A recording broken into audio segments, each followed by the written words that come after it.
I found three things that hurts ministers. First is money. Then popularity. When he begins to think he's something, then that's when he's on his road out. Then women. That's right. Money, women, and popularity. And I tell you, that's what wrecks so many a good preacher and puts him up on the shelf. Shun the appearance of those things. And by God's grace, to this day, if I was laying across the pulpit now saying my last words, by God's grace, He's helped me do that. And if I stand at the judgment, I want to have a good, clear conscience when I answer for my stewardship. I've done the best that I know how before God. And so I knew that usually in reading that man who the Lord bless them just a little bit, there's about three major things that usually brings a minister back to the rut. And noticing them, one of them was money, women, popularity. And those three things I noticed in the Scriptures that money was the prophet Balaam who sold out his gift to go on account of money when Balak offered so much money. Many of you are acquainted with the story.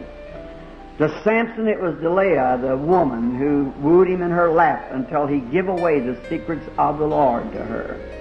And Saul, it was popularity. He was a prophet. The Bible said he was numbered with the prophets.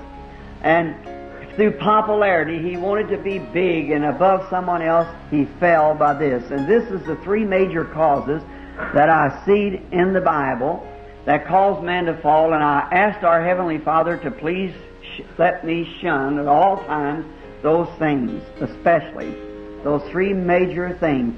And it kept a covering over them. I made a promise to God that I would never beg for money in the meetings. And I made a covenant with Him if He ever got to a place where He didn't supply my needs in the meeting just by passing the collection plate, which I knew it would take tens of thousands of dollars to do it in great, massive meetings. And then I told Him that I would leave and come home off of the field. This He miraculously did without making one stress at any time for money or press. 3 or 4 managers lost their jobs because of making a little press for money, which I would not permit it. I don't believe in it. Then after He told me and sent me into the work, I knew that there would be things that we'd have to watch. And one of them is money, the other is popularity, and women. There's 3 things that men fall over, and ministers especially. Now notice in the Bible, seers, we find out that Balaam fell because of money, Samson fell because of women, and Saul fell because of popularity. So I had to notice those things. I know popularity and women I shun, but sisters, I don't mean in a brotherhood fellowship, but I mean in the way when I was a kid, a voice spoke to me. You've read my life story already, haven't you?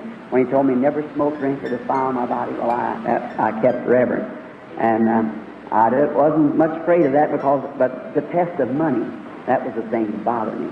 And I was raised so poor, I thought money will just be. So I said, Lord, going out in the meetings, I'll certainly keep money in the background, and if you'll help me, and if I'll never let anybody beg for money in my meetings, and then if there's ever a time that you ever fail me just for taking up the offering and you fail me, I'm coming off the field. Well, for 9 years He kept me